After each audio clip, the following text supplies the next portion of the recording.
Hey everybody, it's Kim with JolieNoire. Thank you for coming back to our channel. If you're new to our channel, please hit subscribe. And if you are old to our channel, thank you for subscribing. In today's video, I'm going to be coloring my newly cut hair. I just got it cut last week. I forgot, well, I didn't really forget. And so I was like, okay, well, I'm gonna color it this week instead. So if you wanna see what that process is like, let's get started. So I just have basic gloves from Sally's, these black ones. I really like these. These are reusable, so that's why I really like these. They've been lasting for years, so I'm gonna use these today. And then I'm using the Dark and Lovely hair color in jet black. I usually like a blue black, but my blue black didn't come in time. It was a rinse though, like a semi-permanent. This is more of a permanent, so I'm just gonna use this. This is what I had on hand, and I'm ready to go ahead and get this process out the way. To pin my hair up, I'm using my Sedu and Kitsch. I don't know how to really pronounce this one, but the clip details will be in the description box as well, and then you can always find all of my products on my Like to Know It page too.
Kiss pencil flat iron that goes up to 450. It's only one setting. You just turn it off and on. And I'm gonna use that for my roots and for the shorter part of my hair in the back. And then I'm gonna use my Babyliss, and it's going to be on 400. I decided to just go ahead and do it on 400 this time. Just kind of, it's gonna make it quicker. But then also because I wanted to have a better press. So I'm gonna do that now.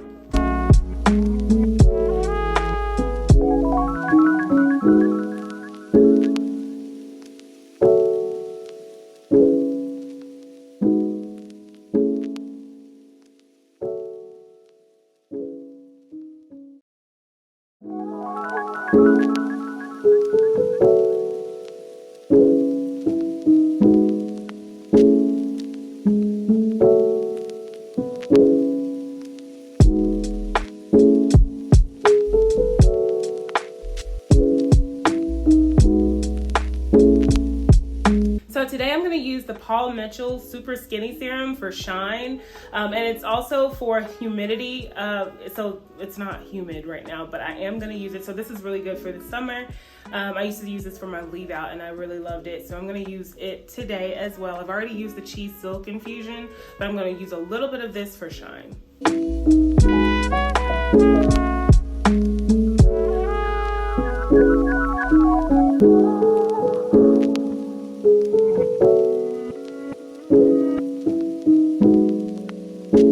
And then I'm also going to use the Chi Iron Guard for heat protection. I did use the Wow, what it's called, Wow for Colors, I think it is, the extra strength. That's what I showed you guys earlier. But and that is a heat protectant. But as you guys know, I do like to use a heat protectant when I blow dry, and then I like to go in with another heat protectant when I flat iron, just for extra safeguarding.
All right, so guys, here are the results. I just straightened it. Actually, I had to use my the pencil flat iron the whole way through because there's something going on with my Babyliss that I might need to get a new one of those too. But I've had it since like 2011, and so it's been faithful to me. So if it's time for another one, it's lasted. Here are the results of my hair. I love the shine. I think the shine is really due to the Paul Mitchell serum. That serum is amazing. I remember it being really amazing, and now that I've gotten a hang of how to use a little does go a long way, and so I absolutely love it. If you guys are interested in continuing keeping up with us, don't forget to follow us on all of our social platforms: Instagram, JolieNoire Apparel, TikTok, JolieNoire, and Keandra is Keandra Lockett, and I am Keys to Luxe Life. We'll have all of that information in the description box. Don't forget to comment, like, and subscribe. Bye, guys.